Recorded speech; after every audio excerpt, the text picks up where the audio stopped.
Bueno, vamos a continuar con esta segunda parte. Y bueno, pues sin más preámbulos, muchas gracias por haber aceptado estar aquí. Y ya están todos, si no, ya se irán integrados. Adelante. Bueno, pues muy buenos días. Quiero agradecer al CRIM la invitación para participar en este evento. Bueno, buenos días a todos. Quiero agradecer al CRIM por la invitación a participar en este evento y a ustedes por su presencia. Bueno, al igual que Ana Rosa Suárez, quien me precedió, si en el transcurso de mi presentación quieren interrumpirme y preguntar algo, lo pueden hacer con toda confianza. Y paramos la presentación y procuraré responder lo mejor posible a las dudas que ustedes me plantean. Bueno, el sentido de la presentación que voy a hacer ahora es ver cómo en una biografía, por un lado, se presenta la participación del sujeto individual en su particularidad, en su especificidad, pero no se entiende si no está el contexto. O sea que una biografía es un contrapunteo constante entre contexto, lo que sucede alrededor y la vida del personaje. Y bueno, como ya Ana Rosa nos contó, creo que estamos en un momento en que después del giro lingüístico, después de la llegada de la corriente historiográfica que le dio una enorme importancia a la narrativa, ha sido recuperada esta importancia que tiene lo subjetivo dentro de la historia y lo particular, pero en este momento que ya estamos muchos años después, o 20 años después, o 30 años después del giro lingüístico, pues vemos nosotros la importancia de no solo centrarse en el sujeto y perder de vista el contexto, sino de ver la interrelación que hay entre uno y el otro. Y más que hablarles de esto de manera teórica, he elegido presentarles un trabajo que hice, que es un trabajo biográfico sobre Elizabeth Cotter Morrow. Se llama Elizabeth Cotter Morrow, espejo del naciente nacionalismo artístico mexicano. Porque yo creo que a través de la presentación de la vida de esta mujer y sobre todo la parte relativa a México, podrán ustedes apreciar las partes en donde se acentúa el contexto y donde se entiende al individuo como parte de una corriente mucho más amplia, y a veces la especificidad, la experiencia personal del individuo frente a las paradojas que se le presentan, o las oportunidades y las decisiones que va tomando. Entonces, bueno, va a ser una mujer que está muy ligada a Cuernavaca, como ustedes seguramente ya saben, ustedes quiénes son los Morrow.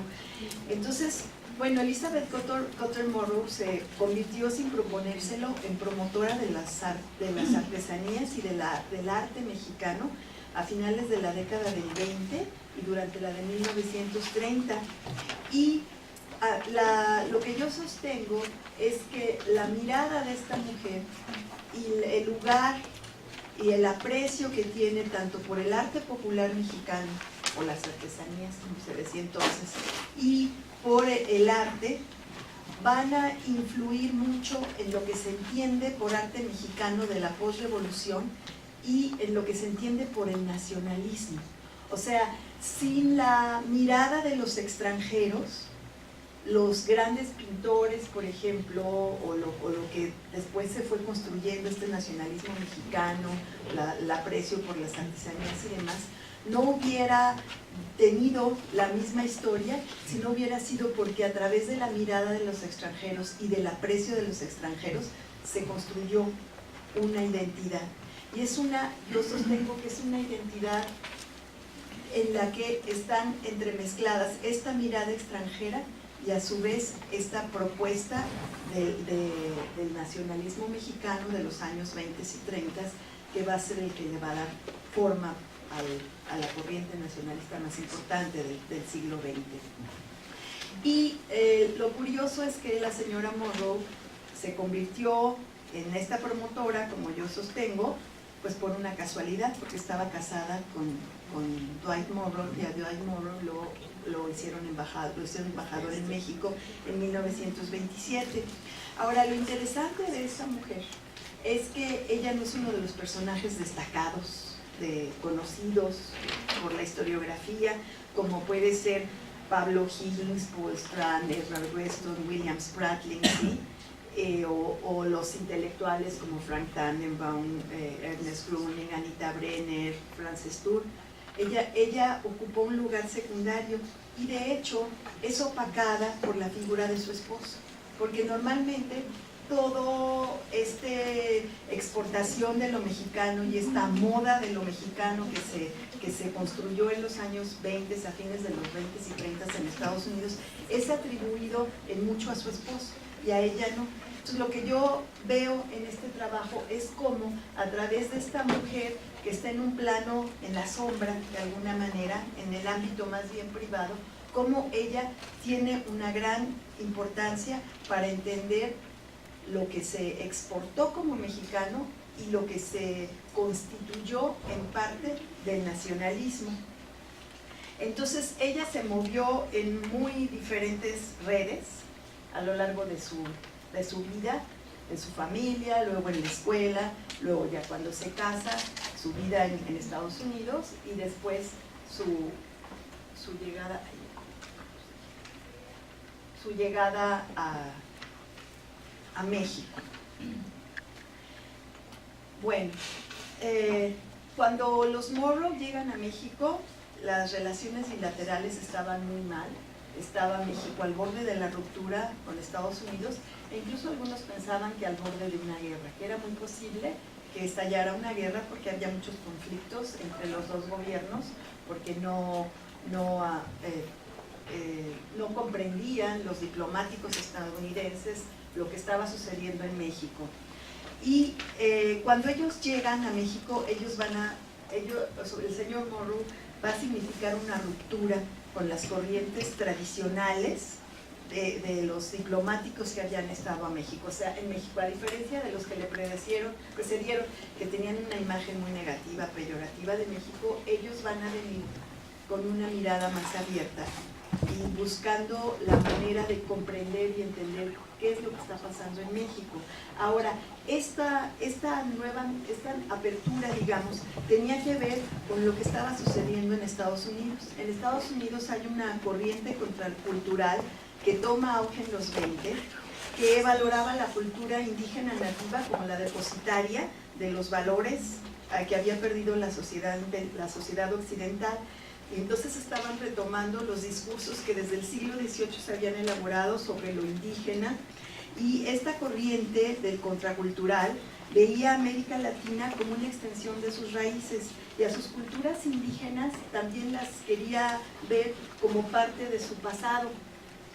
Entonces, esto sucede en un momento en que Estados Unidos es la potencia incontrastable después del fin de la Primera Guerra Mundial.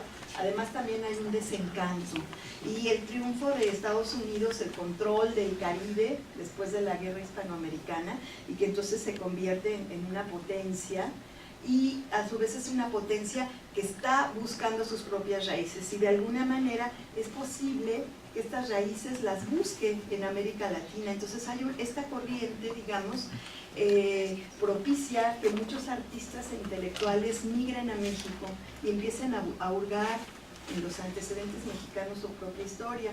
Y a este respecto me recuerda mucho una visita que hice al Museo de Bellas Artes en Boston, que en la sala que se llama Nuestra América, la parte de las raíces, los orígenes, como la sitúan, es la parte mesoamericana.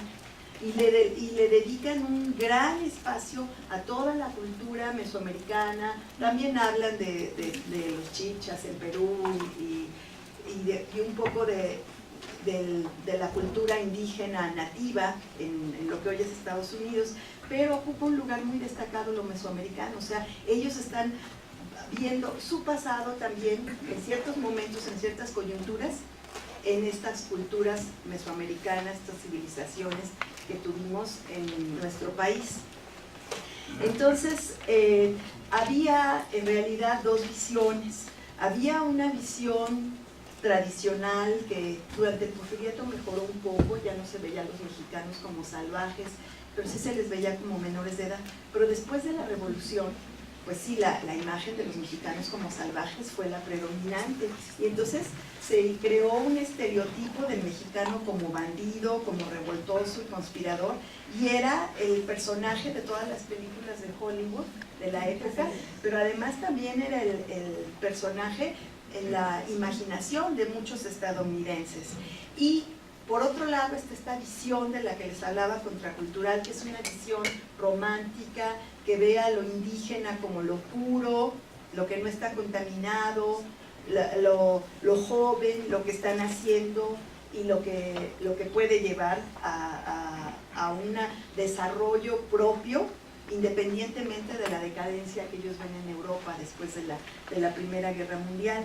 Y los sectores progresistas y de izquierda en Estados Unidos se van a identificar con esta visión positiva que trata de buscar en lo indígena sus orígenes y tiene una mirada más comprensiva de lo que sucede en México. Entonces, en este contexto de estas visiones, llegan esta pareja de norteamericanos a México y ellos formaban parte de la élite en Nueva York, pero por ser miembros de la élite, son sobre todo gente que había estudiado, van a estar en contacto con los escritos de esta corriente contracultural y de este aprecio por lo mexicano, y van a influir mucho. Cuando ellos llegan, había una gran violencia en México, llegan en octubre de 27, una enorme violencia por la guerra cristera, por un lado, por acababa de pasar el asesinato de Francisco Serrano en Huitzilac con 12 de sus seguidores aquí cerca, y también en octubre, justo cuando al poquito tiempo de que ellos llegan, y también les tocan los fusilamientos de los que realizaron el complot para asesinar a Álvaro Obregón en Chapultepec, este asesinato fallido, donde cayeron presos Segura Vilchis y el padre Pro, y hubo estos fusilamientos. Entonces les toca llegar a una época muy, muy agitada, muy compleja, pero Monroe está convencido de que gracias a sus habilidades él puede realizar una gran tarea en México, y viene junto con su familia.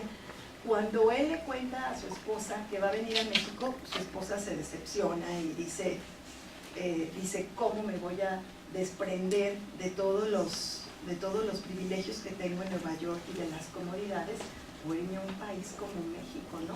Y entonces escribe ella en su diario, dice: es un trabajo pesado, refiriéndose al de su esposo, antes de venir, no con mucha distinción, y llega demasiado tarde.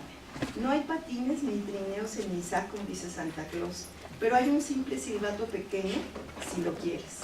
Coolidge no se lanzará para la reelección, pero Dwight va y hace el trabajo pesado para él cuando no hay oportunidad de recompensa. Qué interesante. Significa renunciar a JP Morgan y a Nueva York, dejar la casa. Me gustaría pensar que es una aventura, ¿sí? Entonces ahí se ve pues el rechazo que ella sentía, pero finalmente como esposa de un hombre prominente y como esposa de esta época, de los 20, pues acepta el destino de su esposo y dice que como lo ve muy entusiasmado, pues que ese entusiasmo para ella es un bálsamo para su corazón y que va a confiar. Y entonces toman el tren de Nueva York para México, y cuando cruzan la frontera, pues ella consigna en su diario que se ve sacudida por lo que ve, por el atraso, la pobreza, el abandono en el que encuentra Nuevo Laredo, y lo que le parece algo pintoresco son los descoloridos verdes de las ventanas y puertas de las casas y el paisaje. Entonces ella tiene esta mirada convencional cuando llega a México, así como de rechazo, ¿no? Este atraso, esta pobreza, esta miseria, este abandono. Pero cuando llega a la Ciudad de México y los reciben montones de fotógrafos y gentes, comitivas que los están esperando, y los llevan a su casa, entonces queda muy bien impresionada con México, y entonces empieza a privar en ella la mirada de la forastera, esta que busca lo exótico que estuvo de moda en el siglo XIX, ¿no? Cuando se buscan en todas estas antigüedades del Medio Oriente los orígenes. Entonces esta mirada por lo exótico, pero ahora puesta en México.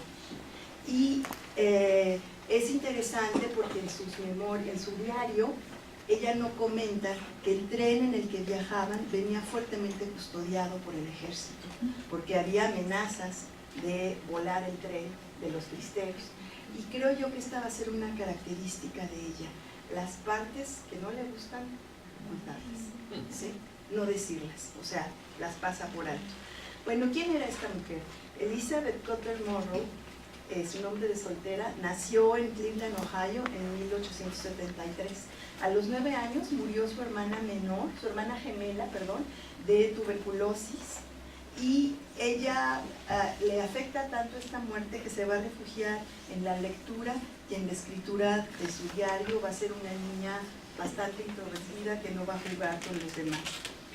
Ella viene de una familia de clase media, venida a menos. De hecho, ellos viven en la casa de la abuela materna porque el papá no puede pagar una casa digna para ellos. Y ella, como se refugia tanto en los libros, cuando se convierte ya en una joven, ambiciona hacer una carrera universitaria, algo que era totalmente extraño en esa época. Solamente el 2.8% de las mujeres estudiaban una carrera universitaria en esos años. Y quiere ir a Smith College, que es una universidad femenina que está en Northampton, Massachusetts. Pero pues hay dificultades para pagar la colegiatura, entonces ella estudia gracias al apoyo de un tío, al dinero que le da el papá, y consigue una beca para estar en Smith y la aceptan en la especialidad de literatura. Entonces ella estudia mucho y mientras está estudiando ella se imagina que va a ser una escritora. Su ambición es convertirse en una escritora como a las que ella leía, y por eso está estudiando en Smith y por eso escoge literatura. Pero cuando ya termina de estudiar en Smith se da cuenta que vuelve a la realidad. O sea, como escritora, pues ¿dónde están las obras que escribe? ¿Qué puede hacer para sobrevivir? Dar clases de inglés. Y entonces ahí se enfrenta a la vida difícil de su mamá, que tenía una hija, además de Elizabeth, otra de sus hermanas era retrasada mental. Y entonces la mamá se la pasaba cuidándola y atendiéndola y llevaba una vida muy dura de un gran trabajo, y además también cosiendo y haciendo cosas para la casa para aparentar que eran de una mejor clase social de la que realmente eran, para disimular la pobreza. Entonces ella le parecía terrible la vida de la mamá y no ambicionaba para nada casarse, y se da cuenta de que estas ideas chocaron. Luego el papá recibe, cuando muere la mamá, recibe la herencia y envía a Edith y a Elizabeth de viaje a Europa, y entonces ellas les dicen a los papás que renten su casa en Estados Unidos y se vayan a alcanzarlas, y los alcanzan, y por las fotografías uno ve que realmente la situación económica era apretada. O sea, no es gente que se vista con ropa lujosa, es gente de clase media, bien, pero digamos con limitaciones. Termina, bueno, mientras está en Francia toma algunos cursos en la Sorbona, en Italia toma algunos cursos en Florencia, y cuando regresa da clases de inglés y francés. Pero ella pues ya tenía 28 años y no había conseguido un novio que la trajera, con el que se quisiera casar. Digamos, finalmente la persona por la que ella se interesa no prospera la relación. Y entonces aquí surge Dwight Morrow. Ellos se habían conocido cuando estudiaban, porque Morrow estudió primero en Amherst University, que está como a 3 millas de Smith. Entonces se conocieron en un baile, y Morrow cayó enamorado de ella y le escribía cartas, pero no era correspondido. Entonces finalmente Elizabeth le hace caso a las peticiones de matrimonio de Dwight y se casan. Pero cuando ella se casa, o sea, ya tenía 30 años, ya para esa época pues se consideraba que ella estaba grande, ¿no? Se casa con Dwight, Mientras tanto, Dwight estudió después de Amherst, estudió Derecho en Columbia y ya consiguió trabajo en un bufete de abogados muy importante, de manera que cuando ya se casan, él ya es un promisorio abogado, un hombre brillante en Manhattan, y trabaja en un despacho muy importante de la isla. Y ellos se mudan a vivir en un poblado que está cerca de Nueva York, como a 18 millas, que se llama Englewood, Nueva Jersey, y que en este poblado tiene la peculiaridad de que vivían muchos de los banqueros y de los abogados y de la gente de la élite de Nueva York. Pues como tenían que viajar ya fuera en tren o en barco para Manhattan todos los días, él en estos viajes y en la comunidad conoce a los personajes del despacho de JP Morgan, y Thomas Lamont lo invita a trabajar a JP Morgan. Entonces se va, y entonces él sube muchísimo de nivel económico, era un hombre muy hábil, compra acciones de las grandes compañías, tenía un gran sueldo, era uno de los socios.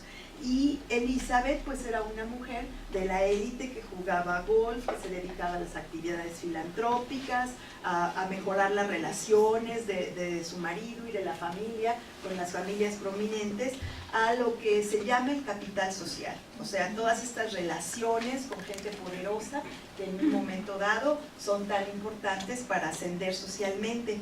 Tanto Monroe como la señora Monroe, como Elizabeth, estaban convencidos de que la educación era un valor fundamental y que a través de la educación era posible subir socialmente, porque los dos venían de una situación económica de ruina, ¿sí? Monroe se paga sus estudios dando clases a sus condiscípulos con préstamos y llevaba una vida muy frugal, con muchas dificultades económicas. Y ya para el momento, antes de venir a México, pues ellos son de la élite, las hijas estudian en el Smith College, igual que la mamá, y el hijo estudia en una preparatoria muy famosa que se llama Groton School en Massachusetts. Y sus hijos fueron criados por nanas, institutrices, y después ya fueron a la escuela, y tenía una vida pues privilegiada, ¿no? Entonces es muy posible que los libros que Monroe se puso a leer durante su viaje a México, que duraba varios días el viaje en tren, y antes para conocer al país, como México and its Heritage de Ernest Gruning, también lo haya leído Elizabeth, de manera que cuando llegó a México no lo sorprendió tanto lo que ve. De los primeros paseos que hace es en el Zócalo, le impresiona la catedral por su tamaño, el tamaño del Zócalo, y muestra un gran interés. Y ese mismo día empieza a comprar antigüedades mexicanas, que va a ser una de las marcas, de las características. Le va a gustar mucho la talavera, que era muy apreciada por los extranjeros y los mexicanos adinerados, por considerarse una cosa costosa, y resultaba insólito en aquella época que los embajadores mostraran interés por las artesanías mexicanas. Esto va a ser algo que los va a distinguir. Y lo que más la impresionó en aquellos días fue la ceremonia de presentación de credenciales de Monroe con el presidente Calles. Le impresiona que van vestidos de jaque cuando es de día, y que usaran sombreros de copa, que fuera una ceremonia tan protocolaria con aquella rigidez. Y entonces ella se sorprende cómo un país como México puede tener esta ceremonia tan elaborada, ¿verdad? Y tan de estilo imperial, si se trata de una república. Y entonces la ironía, que es una de las cosas que caracteriza su diario, dice después de que terminaron la lectura de los discursos, escribe, Dwight fue escoltado al trono, refiriéndose, ¿no? Y habló unos momentos con el presidente, y que le causó muy buena impresión el presidente, y que después de la ceremonia se van junto con el presidente y los funcionarios de Relaciones Exteriores y los de la embajada a un brindis a la casa del embajador. Y esto es una ruptura muy importante, porque antes los embajadores en México estaban totalmente peleados con los gobiernos con todos los gobernantes revolucionarios. Era inimaginable que el embajador invitara a su casa al presidente. Y aquí lo invitan, y entonces ella dice que brindaron con una copita, pone copita en español, y con champán y con sándwiches. Después, bueno, la llevan, por supuesto, a conocer las pirámides de Teotihuacán, las cuales no le provocaron una gran impresión, o por lo menos no lo menciona en su diario. En cambio, sí le produjo una gran impresión Xochimilco. La que introduce a la señora Morrow en este mundo de lo mexicano y lo que estaba de moda y lo que era muy apreciado por los extranjeros es Virginia Weddell, que era la esposa del cónsul general en Estados Unidos. Ella y sus maridos fueron unos grandes coleccionistas de arte. Cuando llegan a México tenían esa sensibilidad para apreciar la cultura mexicana y las artesanías. Entonces va al Zócalo, como se acercaba el 20 de noviembre, compra calaquitas y le encantan todos los muñequitos que se hacen, referente a la muerte, y compra las calaveras de dulce y manda a poner los nombres de sus hijos y del personal. Le gusta mucho todo esto. Luego visita el panteón y se queda impresionada por las flores que se depositaban y las ofrendas. Y de Xochimilco dice: los güeres nos recogieron inmediatamente después de la iglesia y nos llevaron a una excursión celestial a Xochimilco, los jardines flotantes. Fue un día soleado en una tierra encantada a la luz del día, de agua y flores. Flotas de un pequeño canal a otro entre camas de flores. Las pequeñas barcas están todas entretejidas con flores y las mujeres nativas en las balsas, apiñadas en la superficie del agua, van cargadas con claveles, lirios, violetas, pensamientos. Reman ofreciendo su mercancía por casi nada. Los Wendell, en mi honor, mandaron a tejer un arco de claveles blancos y rosas. Decía Elizabeth, y fue puesto en el frente de la góndola. Tomamos nuestro lunch bajo un toldo, flotando entre las flores. Después de una visita a la villa, la basílica, ahí sí le impresiona muy mal los peregrinos, estos indígenas, y entonces usa la palabra indios, ¿no? Dice, arrastrándose de rodillas y llevando penitencias. Esto le produce mucho rechazo, ¿no? Ella era protestante, presbiteriana, y obviamente pues todas estas manifestaciones eran totalmente ajenas, ¿no? Pero en el viaje a la villa, va a la iglesia del Pocito, habla con el padre y le compra al padre algunas de sus antigüedades. Y pues poco a poco se va a integrar, toma clases de español, lo cual es muy de tomarse en cuenta, porque venían los embajadores con una arrogancia que ni les interesaba aprender español. Entonces ella toma clases de español. También Dwight, pero Dwight por supuesto estaba tan ocupado que nunca estudiaba, pero ella sí aprendió algo de español, ¿no? Y entonces, bueno, se reían de ella porque en lugar de decir señora, decía sonora, ¿no? Y cosas así, porque no sabía bien español. Y en su diario sí asiste a eventos de caridad, juega golf en el Churubusco Country Club, que era un lugar también que era visitado por los extranjeros. Y cuando conoce a una señora, la esposa de Iturbide, se hace una anotación, a mí me parece racista en su diario, porque dice que es una señora de piel muy oscura, muy distinguida, pero de piel muy oscura. Y otra vez, otra expresión racista que encontré en su diario, es cuando conoce a la esposa de Portes Gil, de Emilio Portes Gil, y dice, es una jovencita de piel muy oscura. O sea, le llama la atención que puedan ser mujeres de la élite con la piel oscura, ¿no? A diferencia de lo que pasaba en Estados Unidos. Perdón, la esposa de Iturbide, ¿cuál Iturbide? Del nieto de Iturbide, de Agustín de Iturbide. Bueno, yo supongo que es un nieto. Sí. De él, porque ahí andaba y tuvo algo que ver en relaciones exteriores. Y entonces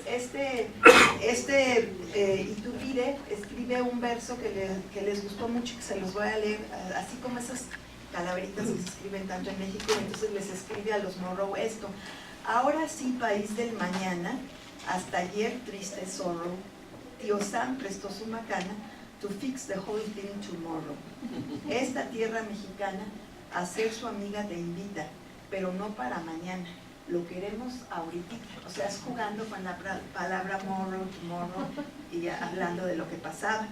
Y bueno, en esa época viene Lindbergh, una visita apoteósica en la ciudad que recibió mucha propaganda y donde se distrajo la población, cientos de miles de personas lo siguieron y demás.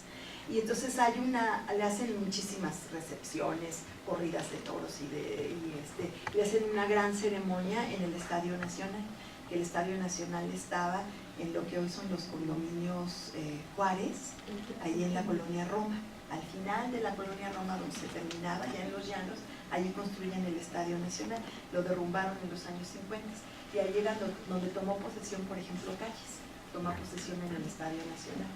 Y va al Estadio Nacional y presencia un acto con muchos niños, y entonces aquí cuenta su experiencia, dice: fue la cosa más maravillosa que he visto. Miles de niños fueron llevados ahí y escuela por escuela presentaron una serie de tablas gimnásticas. Se presentó una escuela de indígenas de 27 diferentes razas que habían recibido instrucción por solo 2 años. Para ella todos los mestizos son indígenas y no distingue, y el uso de raza, quién sabe, pueden ser lo que diríamos hoy distintas etnias, ¿no? Estuvieron soberbios físicamente y con una precisión de reloj. Un coro de 6,000 niños cantó precioso entre cada acto. No hubo pausa, retraso ni tropiezo de ninguna especie. Al final de todo, 800 niñas vestidas de tehuanas con amplias faldas y blusas en rojo, azul y blanco y con tocados blancos bailaron música y bailes folclóricos indígenas. Estuvieron hermosamente graciosas. ¿Eso fue la toma de protesta de Calles? No, eso fue en una fiesta que le hicieron a Lindbergh, cuando vino el aviador Lindbergh Su yerno, ¿no? que se enamora en México de su hija Anne y se casan, Lindbergh y Anne Morrow. Entonces ella tenía, los niños, es una constante que le llama muchísimo la atención, los niños mexicanos la atraen muchísimo, y va a una escuela y lo mismo, dice: me llevó la señora Sierra a conocer una escuela y había, los niños eran preciosos y llevaban flores y aplaudieron, bailaron el jarabe, tapatío los niños, cantaron el himno nacional y después gritaron: viva México, viva el embajador Morrow, pues como no le iba a gustar, ¿verdad? Viva la señora Morrow, y salió cargada de flores. Entonces es interesante este gusto por los niños, porque coincide con, ella compra un cuadro, la familia compra un cuadro, el señor, que parada, un cuadro de Diego Rivera que se llama Niña en Azul, o Retrato de Juanita Rosas.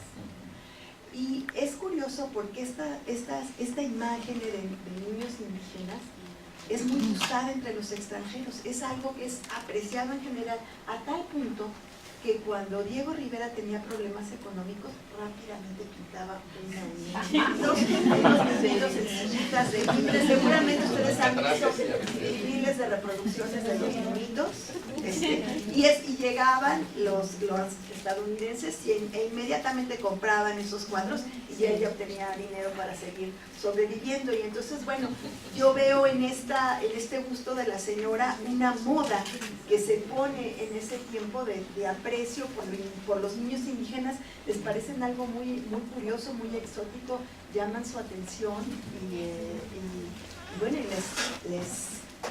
les sorprende la disciplina que pueden hacer cosas, esta mirada, siendo indígenas, esta mirada, ¿no?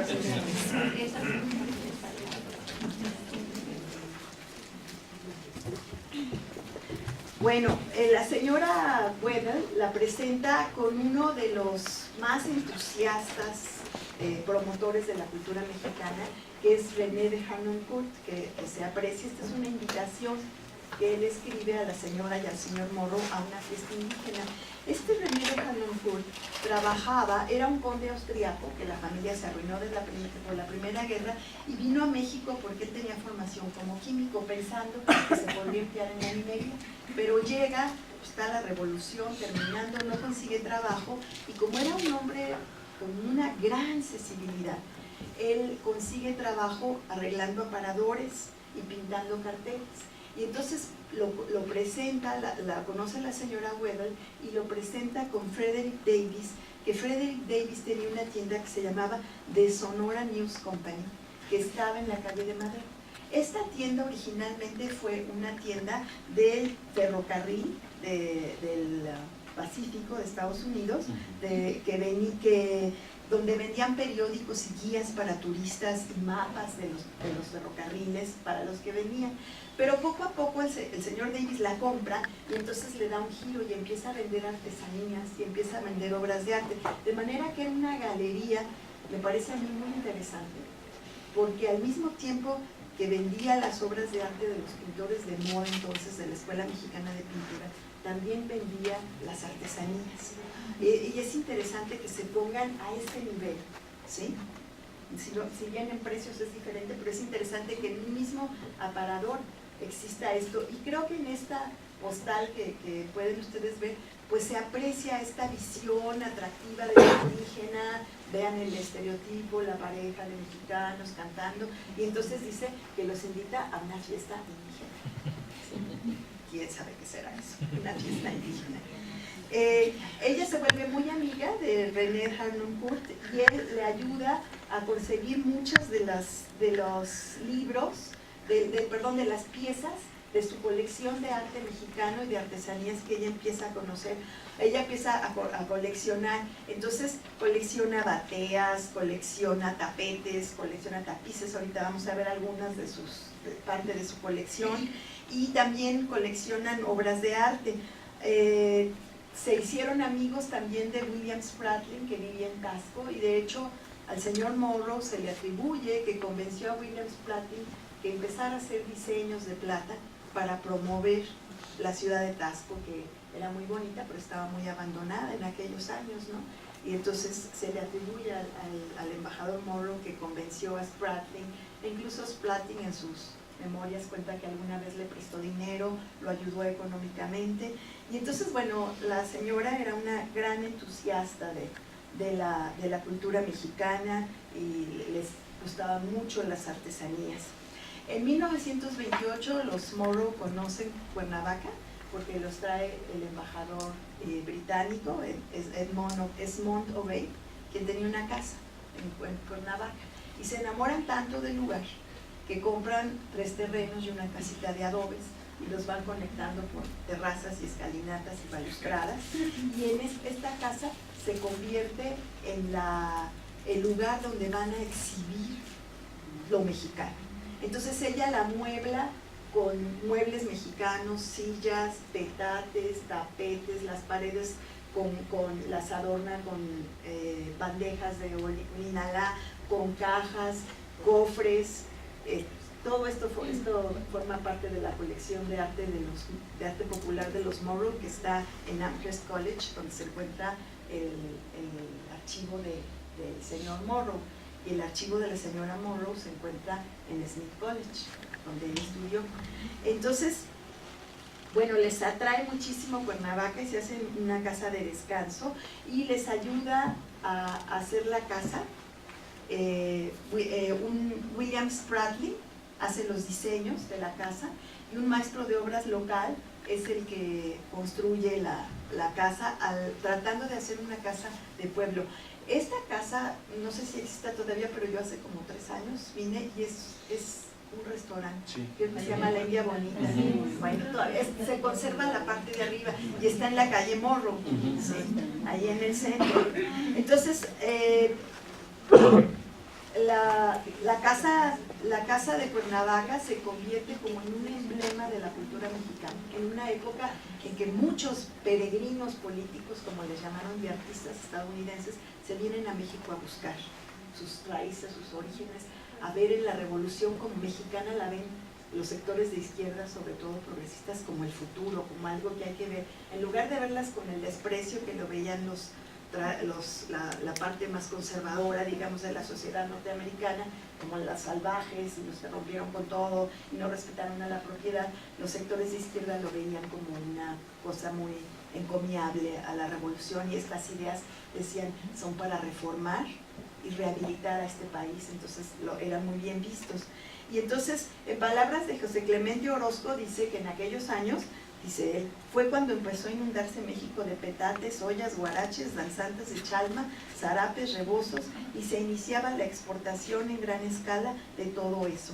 Comenzaba el auge turístico de Cuernavaca y Taxco, ¿sí? Entonces, La casa de los Morrow, no solamente, ahí recibían a sus invitados más apreciados, y además se convirtió también en algo de lo que se habla en la prensa estadounidense. Si ustedes se fijan, aquí este es un recorte de una fotografía de House Beautiful, ¿sí?, de 1931. O sea, las revistas de decoración y de arquitectura en Estados Unidos se interesan por este tipo de construcciones.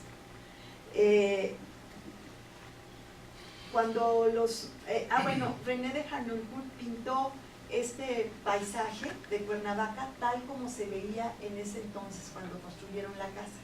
Y este paisaje estaba en una de las paredes, bueno, ya no existe, desafortunadamente, pero aquí pueden ver esta manera naif de representar Cuernavaca, los volcanes echando humo y los dos angelitos ahí diciendo la catedral, ¿no?, como en las pinturas del siglo XVIII. Y luego hasta el lado de arriba, al lado derecho, está el retrato del constructor que se llamaba Pancho Rebollo, que fue el maestro albañil que les hizo la casa.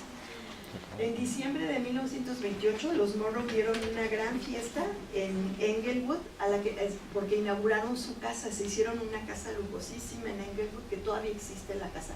Yo la he visto por Google Earth, no he estado, pero todavía está la casa de ellos ahí. Después se hizo una escuela que la fundó una de las hijas de la señora Morrow. Y en esta fiesta de inauguración a la que invitaron a la élite de Nueva York, de todo el este de Estados Unidos, los más ricos, hubo un toque mexicano y llevaron a una orquesta para que tocara, una orquesta mexicana. Entonces, bueno, pues estuvieron un grupo de la orquesta típica tocando la música mexicana, que a la señora Morrow le gustaba mucho, El Pajarito y la Borrachita y estas canciones. Su hija Anne bailó, Anne, que fue la que se casó con Charlie Timber, bailó el jarabe tapatío y cantaron el himno de México y de Estados Unidos. Ahora, ¿por qué ellos hacen esta parte, este alarde de lo mexicano en la fiesta de inauguración en Nueva York, bueno, cerca de Nueva York, en esta época? Pues porque estaba de moda lo mexicano, y así ellos aparecían como unas personas ilustradas que estaban a la vanguardia de lo que estaba sucediendo en el mundo. En ese momento, en estos años, Europa queda un poco rezagada con respecto al arte por la crisis tan tremenda que se vive después del fin de la Primera Guerra Mundial. Y me parece que eso permite que entonces el arte mexicano ocupe un lugar de vanguardia, y se ha visto como un lugar de vanguardia. Entonces lo mexicano y lo exótico se convierte, y ella pues es la privilegiada, y su familia, que ha podido estar en contacto, y me parece a mí que esa es la razón por la que ella hace esta fiesta mexicana y la hija baila y a todos les parece maravilloso. Luego su esposo pagó esta es otra revista, otra parte de la casa mañana, pagó a William Spratling William Spratling lo convenció de que le pidiera a Diego Rivera que pintara un mural en el Palacio de Cortés en Cuernavaca.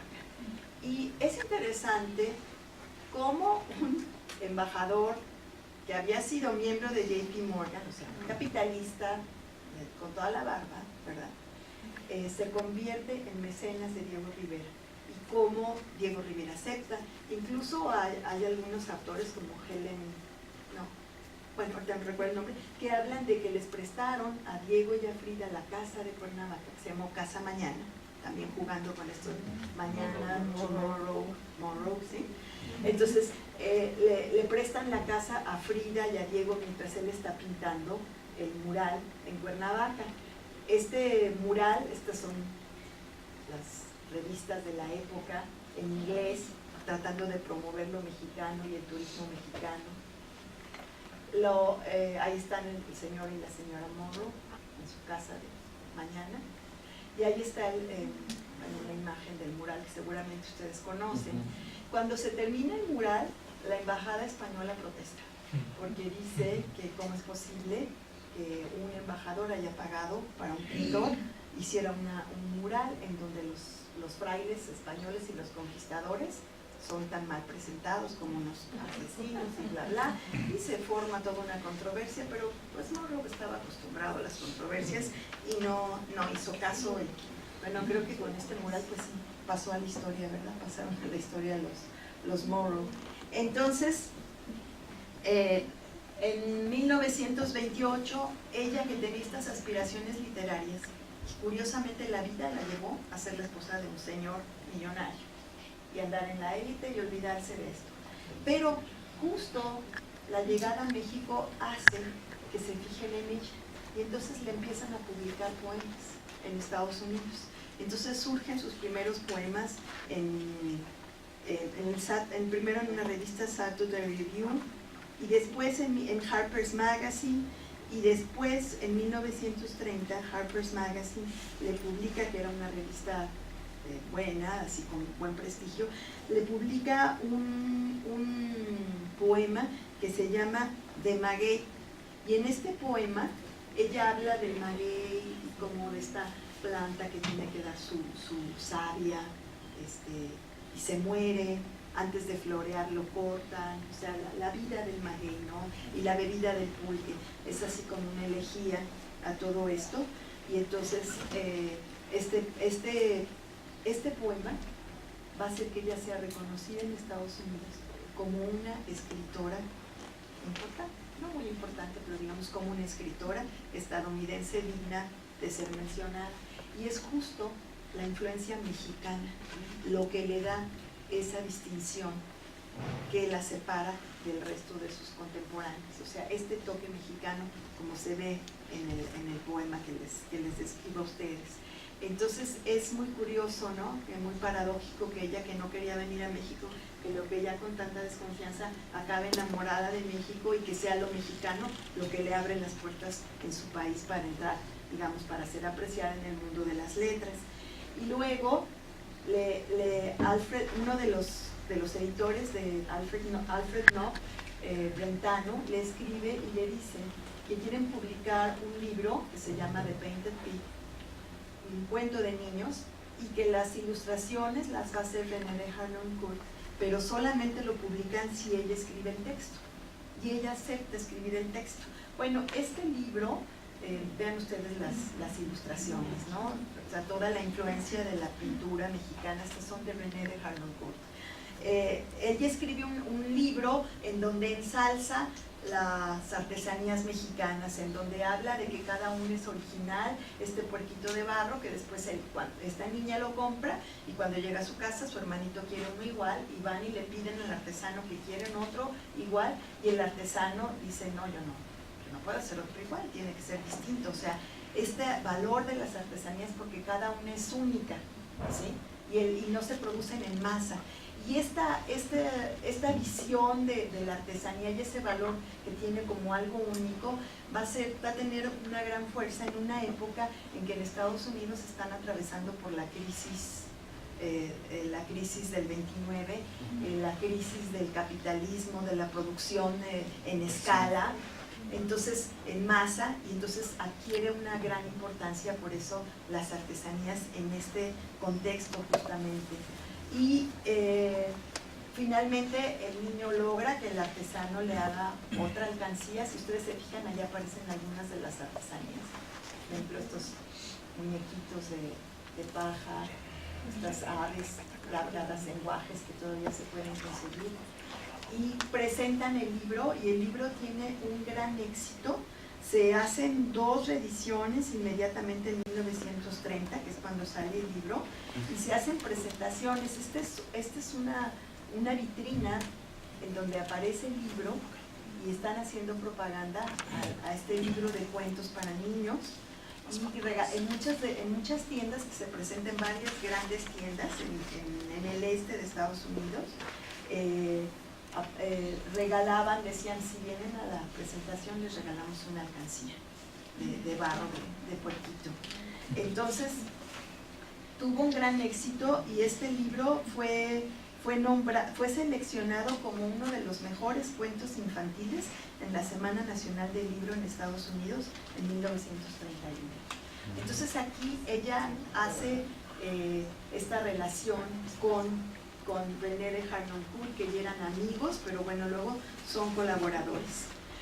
Bueno, este es uno de los dibujos de Casa Mañana. Ella escribió un libro que se llama Casa Mañana, donde en una edición que hicieron facsimilar aparecen los dibujos de Williams Bratton, los bosquejos de lo que era la casa.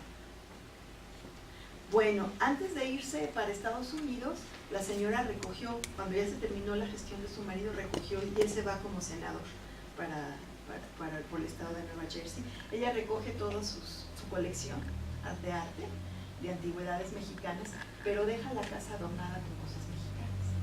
Y se las embala y se las lleva a Estados Unidos. Y justo en el año en que se va, el embajador logra que se presente una gran exposición en Nueva York sobre lo mexicano, que van a ver que se llamó Mexican Arts Exhibition. Es una exposición del arte mexicano que cubre 5 siglos y que el curador de la exposición fue René de Harnoncourt. En esta exposición se exhibieron 30 y tantas piezas de la colección de los Morrow. Esta es la colección de los Morrow, parte de su colección, ¿no?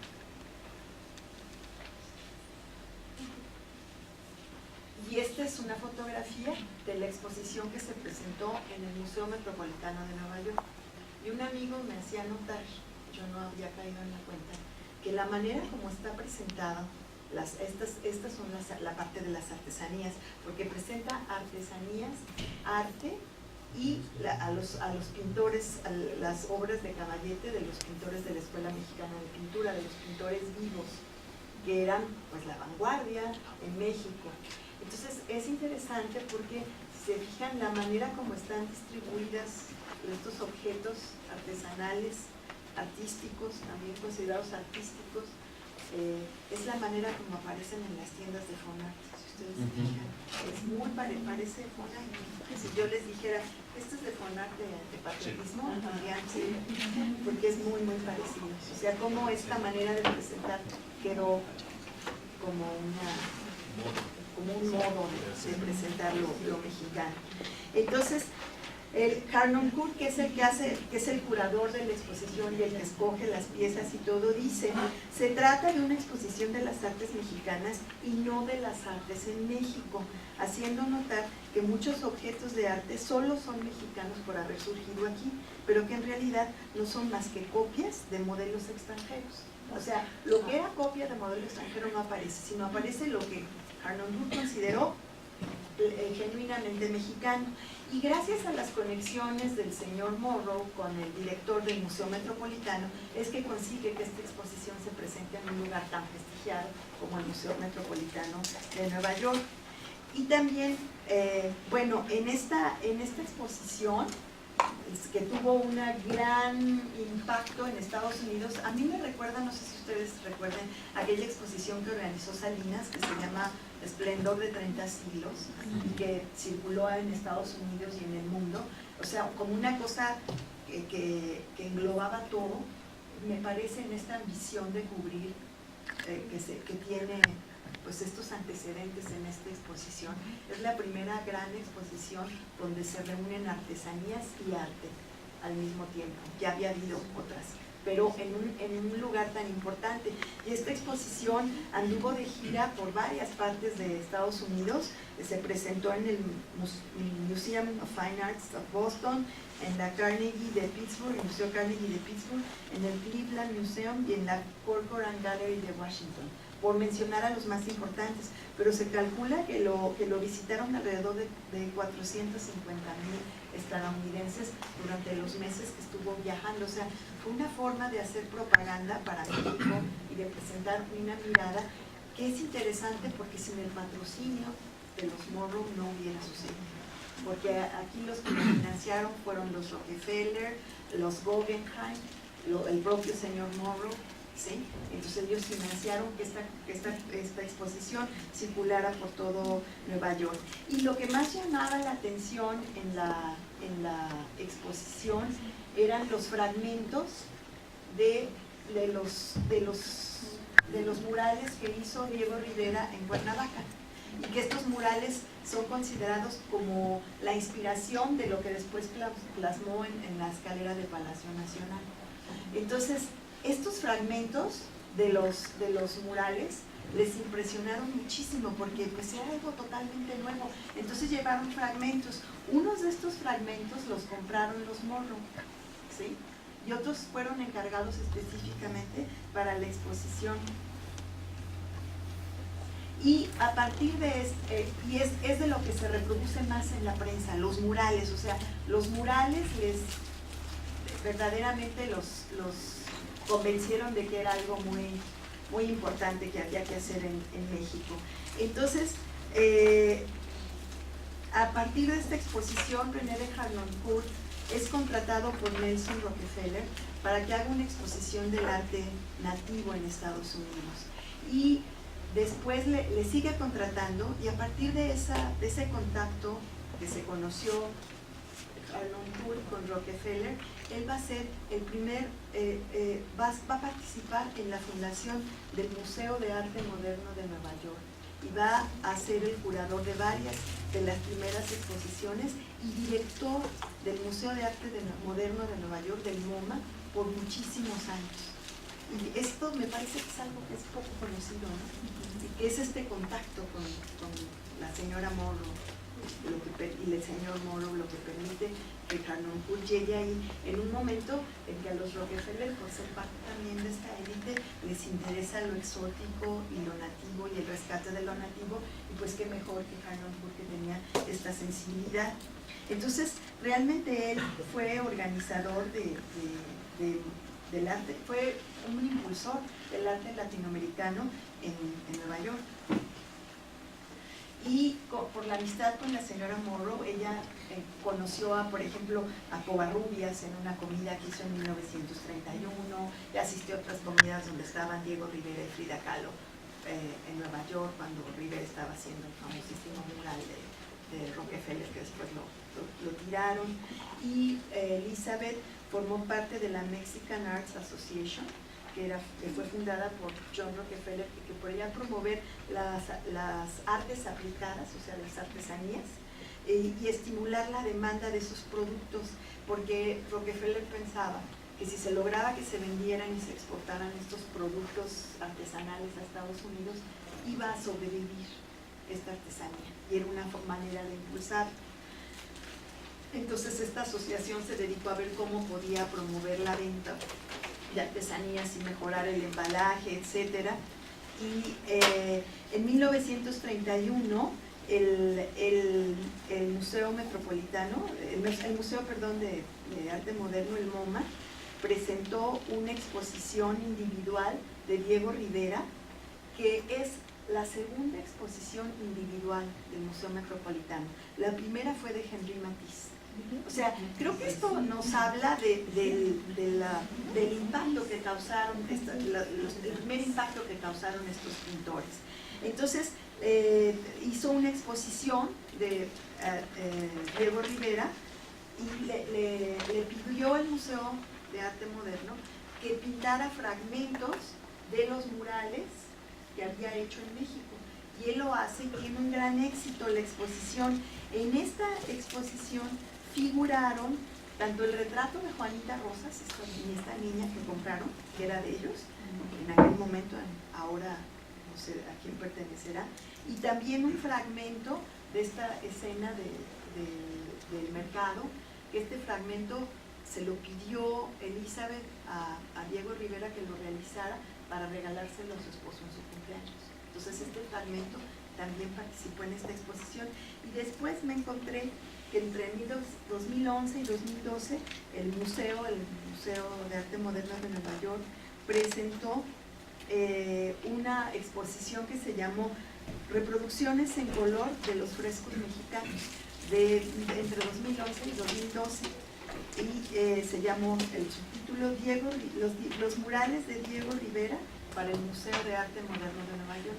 Se volvieron a exhibir esos murales de aquella exposición de 1931 y en esta exposición reciente de hace 3 años se exhibieron también estos fragmentos de nueva cuenta. Uno de ellos pertenece a Smith College y Smith College lo prestó y el otro aparece como colección privada.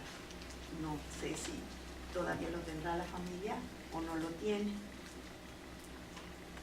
Bueno, Elizabeth también promovió la visita de la Orquesta Típica de México a Estados Unidos y en 1932, cuando no tenían, pues tenían como un año apenas de haber vuelto a Nueva Jersey, murió Monroe de un derrame cerebral. Y pues fue terrible porque tendría 57 años, murió de un día para otro. Y esto no hizo que la señora Monroe se tirara a la desgracia, sino que continuó. Era una mujer con una gran fe religiosa, por lo que se ve en el diario. Entonces acepta con resignación la muerte del esposo y continúa con su trabajo de promotora de obras artísticas. Cuando ella pues nunca se había visto a sí misma como eso, ¿no? De promover el arte mexicano. Entonces, cada vez que había una exposición le pedían que si prestara piezas de su colección y siempre las prestó. Y entonces después, en 1934, se murió su hija mayor, que era su favorita, de un problema de corazón. Y en 1933 secuestran a su nieto, Charles Lindbergh Jr., y muere el niño. Entonces, ¿Nunca lo encontraron, no? No, bueno, sí lo encontraron, pero muerto. Lo encontraron muerto, no parece que se murió por accidente. Hijo de la misma que se ve muerto. Sí. ¿Perdón? Sí, del piloto. Sí, hijo del piloto Charles Lindbergh y de Anne Monroe, la hija de Elizabeth. Y entonces era su primer niño.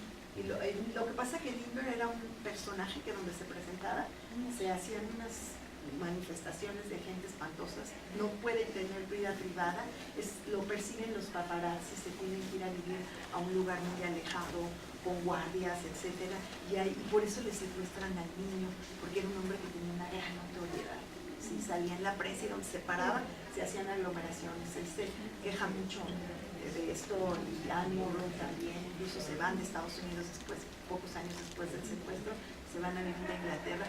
Cuando conocen Alemania, Monroe fue de los que estaba en contra de la guerra, Lindbergh se admiraba a Hitler. ¿Sí? Y entonces le parece que hay una gran seguridad en Alemania porque ahí era tan autoritario el régimen que nadie se le acercaba, ¿no? Entonces que ahí sí podía tener una vida privada. Entonces todos estos golpes, a mí me parece, la muerte del marido temprana, la muerte de su hija favorita, la muerte del nieto, bueno, pues fue un asesinato posiblemente imprudencial, no lo querían matar los secuestradores. Me parece a mí que hacen que ella conciba lo mexicano como un lugar paradisíaco e idílico. O sea, entonces lo mexicano se convierte en el periodo maravilloso de su vida, en el cual gozaron de un clima perfecto, tuvieron una casa preciosa, adornada como ellos querían, con obras de arte, con artesanías mexicanas que tanto les gustaban, donde tenía un clima maravilloso, una vegetación exuberante, donde se podían admirar los volcanes humeantes y las cordilleras, las montañas. En su libro Casa Mañana, que si lo quieren leer es muy interesante, habla mucho de los niños y cómo llegaban los niños a la casa y de las flores. Le gustaban mucho las flores, entonces a ella le parecía una maravilla que en Cuernavaca se pudieran comprar flores por unos cuantos centavos. Dice, unas flores que en Nueva York costarían una fortuna, aquí se consiguen por unos cuantos centavos. Entonces a mí me parece que estas experiencias tan traumáticas en su vida personal son las que hacen que se congele en su memoria Cuernavaca como un lugar de idilio. Y cuando le piden que haga escriba Casa Mañana, pues ella acepta, y en muchas revistas salen reportajes sobre la casa de Cuernavaca. Entonces, después, en 1935, o sea, porque además por la correspondencia se ve, ¿no? El que era el secretario de Morrow escribe, es que en México fue una experiencia maravillosa, la pasamos tan bien, nos trataron tan bien, la naturaleza es hermosísima, el clima precioso, la comida, todo era maravilloso, y en cambio, pues Nueva Jersey, Englewood se convierte así como donde se murió el señor, donde secuestran al nieto, donde se muere la hija, se convierte como un lugar de malos presagios, y en cambio Cuernavaca se convierte en el idilio. Ellos, a pesar de que se van de México, mantienen su casa en Cuernavaca y se la prestaban o se la rentaban a extranjeros que venían a México, y se las cuidaba Frederick Davis, el que era el dueño de la tienda esta de Sonora News Company, que también tenía una casa en México. Él les cuidaba la casa, él veía, y un despacho de contadores,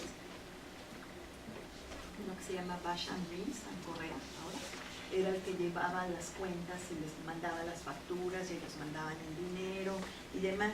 Entonces, a partir de 1935, cuando ella ya ha tenido todas estas pérdidas, ella empieza a viajar religiosamente a su casa en Cuernavaca todos los años hasta que muere en 1954. Cada año venía a su casa en Cuernavaca y pasaba la temporada de febrero y marzo en la casa, y trataba de reunirse con sus viejos amigos, invitaba gente y viajó religiosamente hasta, no, en 55 fue cuando se murió. Su primera visita fue hecha para presenciar el bautizo de la calle Morrow, que antes se llamaba calle Arteaga, y que le pusieron el nombre de Dwight W. Morrow el 24 de marzo de 1935. Regresó a su casa después de casi 5 años de ausencia y la encontró preciosa, llena de flores, con los jardines más bonitos, las plantas más crecidas, y describió la ceremonia en la que bautizaron a la calle Dwight W. Morrow. Dice, fue dulce, espontánea y muy mexicana. Pusieron una manta sobre la calle empedrada y algunas sillas, en una de las cuales me senté, para mi gloria, entre el gobernador del estado y el embajador Daniels. Los otros funcionarios eran el secretario de Gobernación y su equipo, el alcalde de la ciudad y su equipo, y algunos miembros de la embajada de Estados Unidos. Toda la calle estaba abarrotada de gente, y los enjambres de niños y niñas se sentaron sobre el empedrado justo frente a mí. Tenía una mesa con una campanilla que el gobernador hacía sonar a cada cambio en el programa. La banda de marimba del 4º Batallón de Cuernavaca tocó, y los niños de la escuela cantaron. El alcalde dio un discurso breve muy bueno sobre mi esposo, y luego de eso, escoltada por el embajador Daniels, jalé el cordón que develó la placa con las palabras calle Dwight W. Morrow. Enseguida fueron tocados los himnos, y una multitud de amigos entraron al jardín, donde Jean, Miguel y Banks, con los sirvientes, sirvieron cócteles, jerez y sándwiches, jugo de naranja para el embajador y la señora Daniels, porque era la época de la prohibición, ¿no? Las ceremonias transcurrieron sin contratiempos, excepto cuando apareció una nube de fotógrafos. Trajeron una escalera y se ejercitaron trepados en las hornillas tambaleantes de una vivienda, disparando los flashes de sus cámaras continuamente. Los niños de la calle no habían tenido un momento tan divertido desde que Dwight y yo les dimos juguetes el día de nuestra despedida. Se subieron a los hombros de sus madres y padres para mirar al gobernador y saludar a la banda con sus manos. Le pregunté al embajador quién sugirió que la calle llevara el nombre de mi esposo, y me respondió, todos. Entonces, realmente en este párrafo pues se ve el embelezo que les provocaba y lo que llevó a convertirse México para ella y para su familia, ¿sí? Bueno, la revista House Beautiful publicó un reportaje sobre la casa de Cuernavaca, donde decía que estaba de moda lo mexicano, y que gracias a a los Morrow.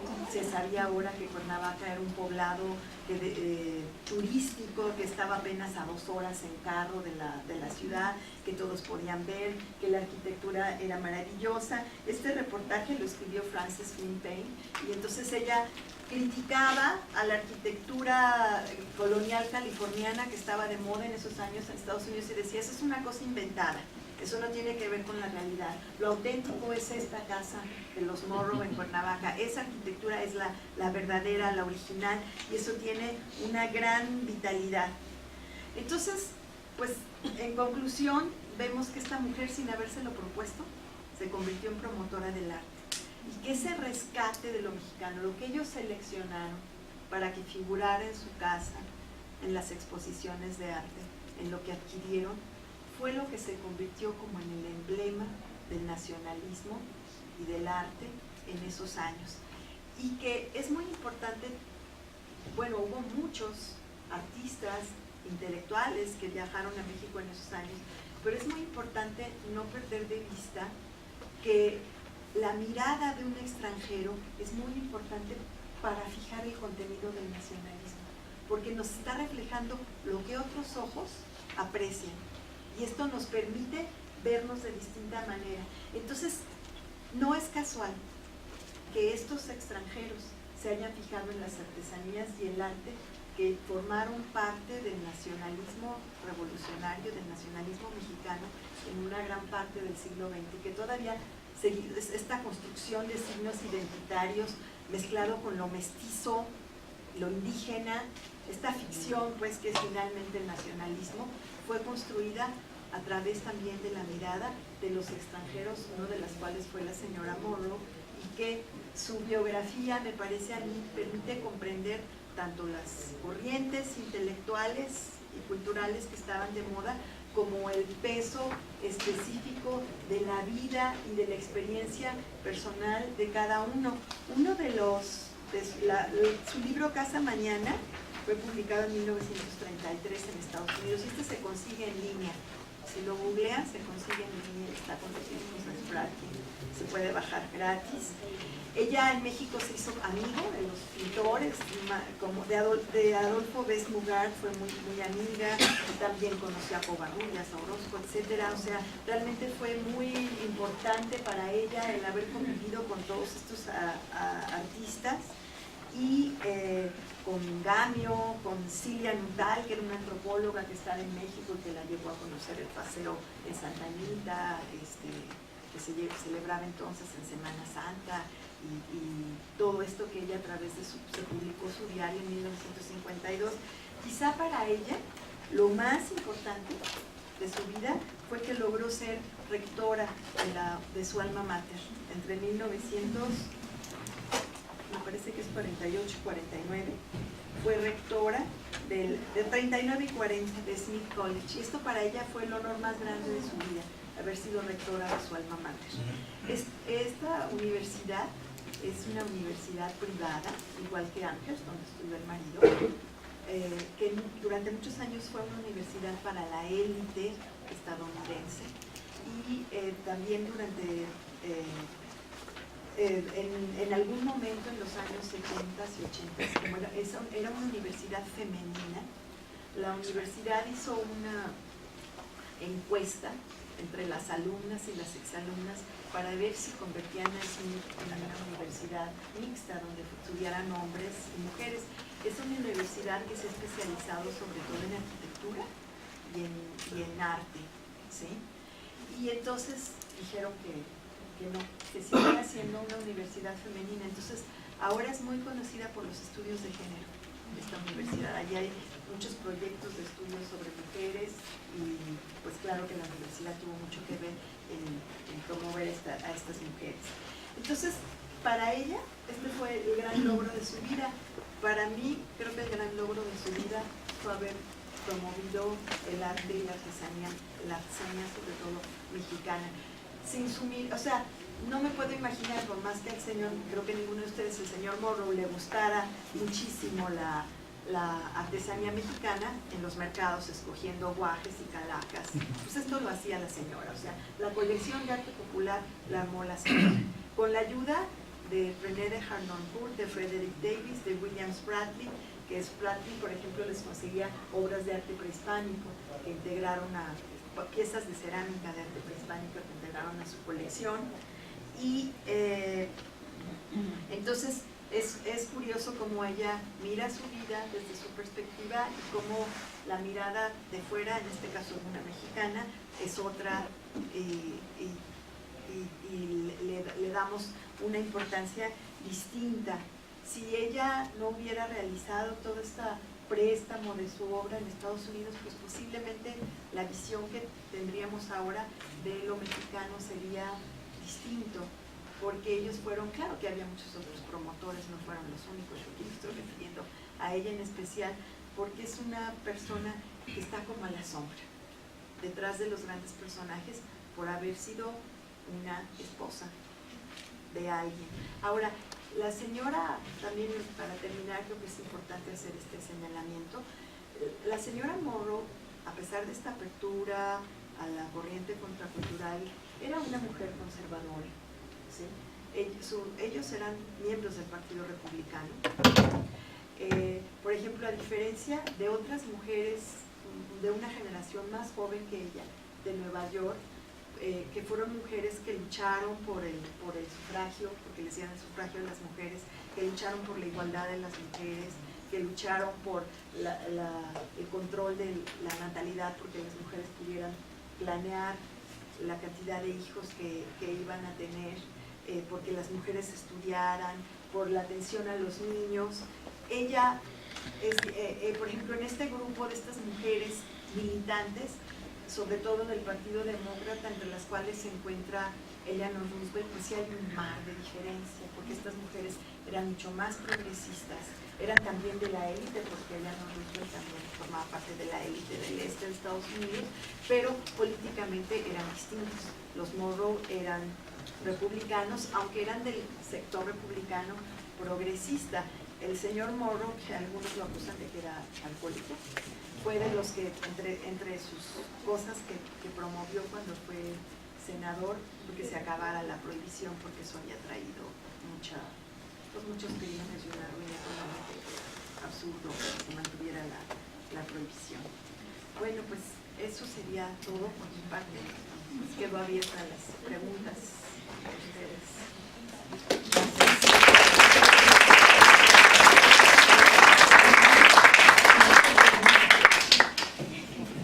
Se abre la sesión de preguntas, comentarios, si alguien quiere participar.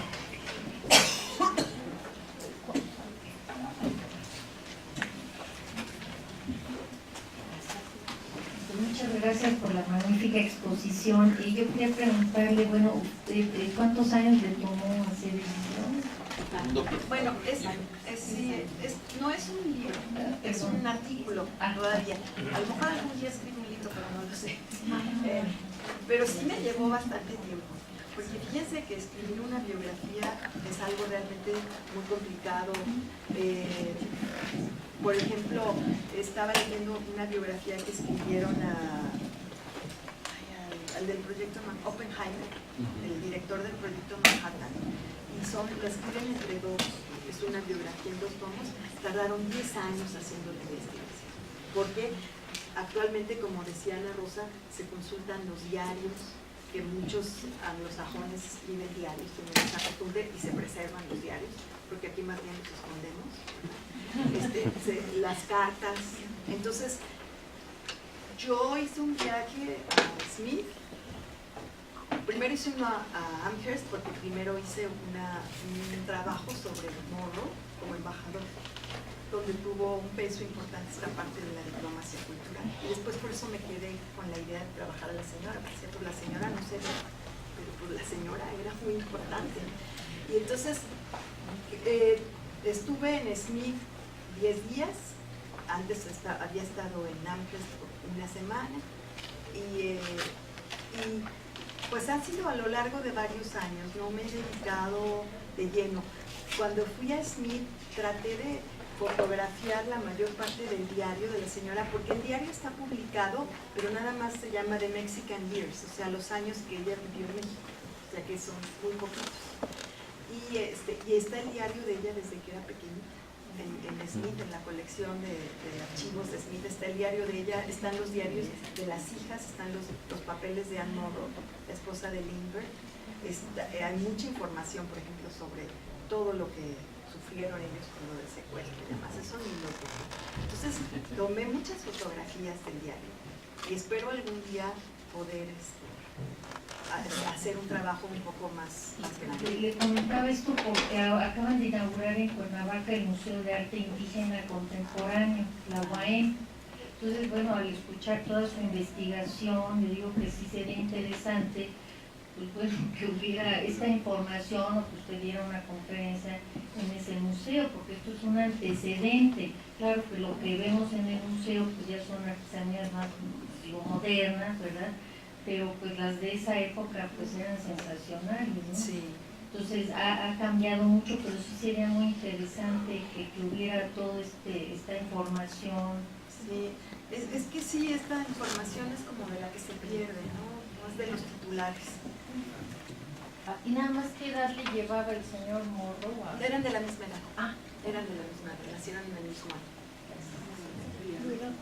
Para mí dos cosas, que bueno que ya me enteré por qué una calle céntrica se llamaba Morrow. Bueno, y la otra es, volviendo al principio de su plática, me llamó muchísimo la atención estos condenados gringos, perdón, si hay alguno, América para los americanos, el Capitolio de Washington, toda esa masa tiene debajo toda la pintura de ese gran Capitolio. Es la historia de América, desde antes que llegara Cristóbal Colón a América. Allí está pintada la conquista de Tenochtitlán, está contemplado todo lo de los incas, bueno, todo eso. O sea, América para los americanos. Perdón.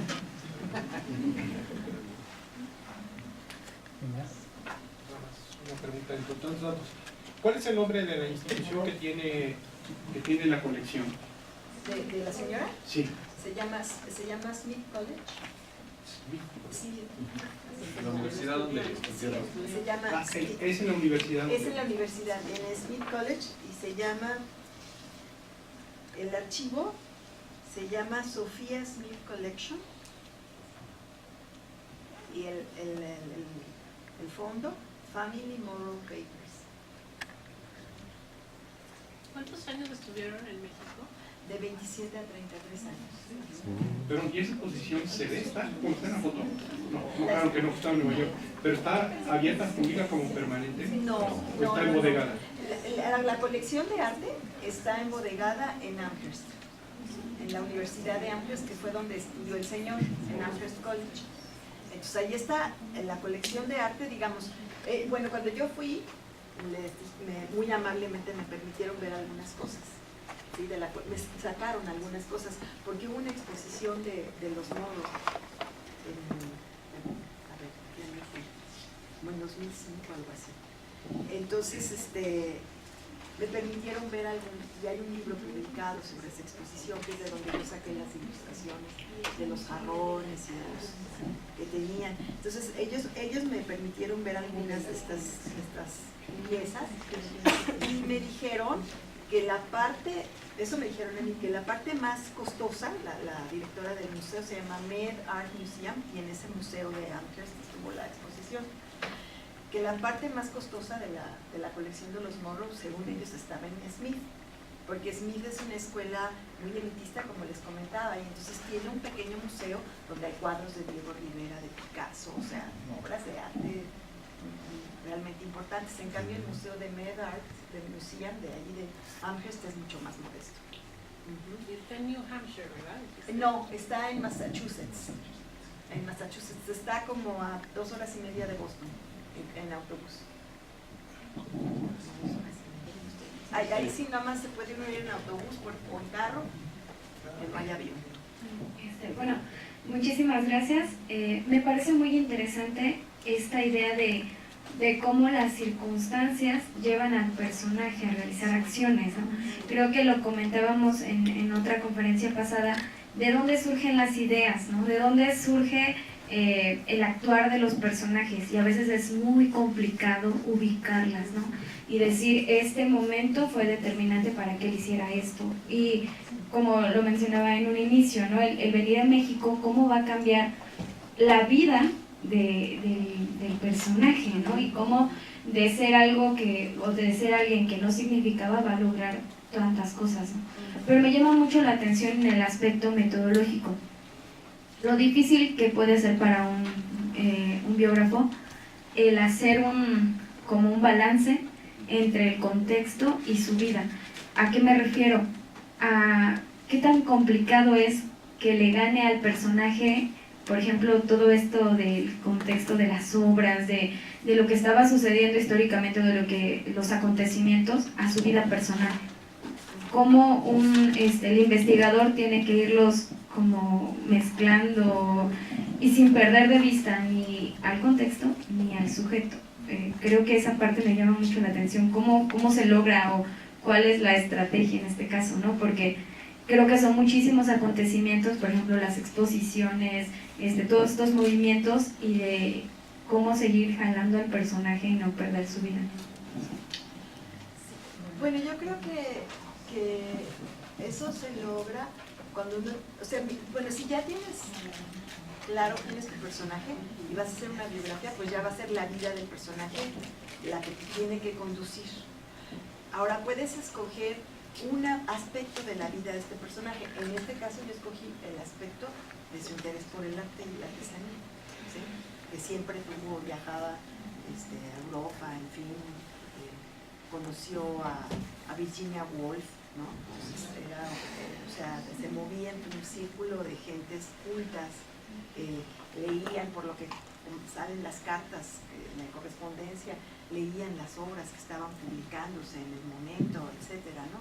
Se conocían todos los chismes de lo que estaba pasando en el mundo cultural, etcétera. Entonces, aquí en este caso, yo creo que yo lo logré porque yo tenía claro que era la parte cultural en lo que me iba a centrar. No me iba a centrar en la parte de la vida diplomática del marido, ni en la parte de la crianza de sus hijos o de la vida de Lindbergh. O sea, y esto uno lo va definiendo, y si uno realmente se apega a esa idea, sí logra ir tejiendo las cosas y uno se da cuenta cómo en la vida, aunque sea la vida de una persona, una biografía, a través de la vida de ese personaje se puede conocer la época. Porque finalmente el personaje es producto de la época y a la vez hace la época, a la vez influye en la época. Entonces, eso es muy interesante y eso es lo que nos permite la biografía, o sea, ver de ida y vuelta. Por un lado, la época, cómo lo influye, y por otro lado, esta persona, cómo contribuyó a lo que estaba pasando o a lo que pasó. Por lo menos desde la lectura que uno hace, desde la reconstrucción que uno hace, que no necesariamente es la verdad. Cada quien tenemos nuestra subjetividad y nuestros intereses y nuestra propia mirada, ¿no? Pero yo creo que teniendo más o menos claro por dónde quiero ir, no se pierde uno tanto en el contexto. Ahora, para escribir una biografía sí hay que conocer el contexto, definitivamente. Yo creo que ese sería... Ya conocimos al personaje, pero ahora hay que estudiar la época para poderlo situar en los momentos en los cuales importantes de su vida, para saber cuáles son. Y eso es algo que los historiadores hacemos con mucho más cuidado que los literatos, ¿no? Esta parte. ¿Alguien más?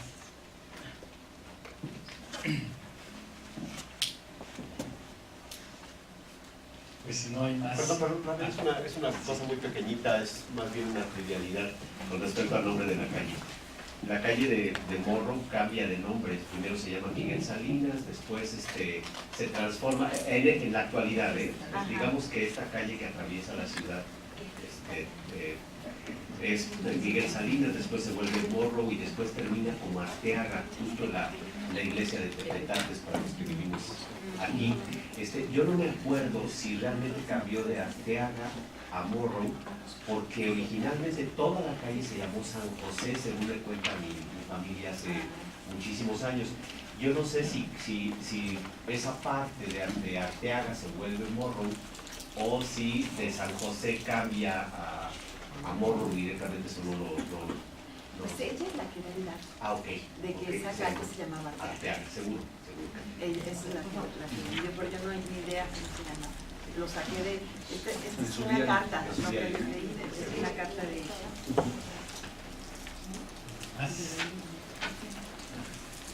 Bueno, pues creo que con estas dos sesiones vamos enriqueciendo un poco lo que es el contenido del curso. Les recuerdo también que al final del curso van a ustedes a poder establecer un intercambio un poco más profundo con las organizadoras, con los ponentes, y van a poder, los que lo deseen, entregar un pequeño trabajo sobre un proyecto de biografía que ustedes pudieran hacer. Y bueno, creo que tanto en esta sesión como en la siguiente se va a enfatizar mucho la importancia del contexto, y creo que es un elemento que para aquellos que van a hacer su proyecto sería importante también tomar en cuenta, pues, que van a tener que investigar sobre esto, ¿no? Los que no, los que solamente asistan y no traigan un proyecto, pues tendrán sola su constancia de asistencia, pero nosotros tendrán una constancia de participación que tiene de aprobación, perdón, que tiene un valor curricular un poco más alto, ¿no? Creo que sería bueno concluir con un fuerte aplauso para las dos. Muchas gracias y nos vemos el próximo jueves aquí mismo a las 10 de la noche.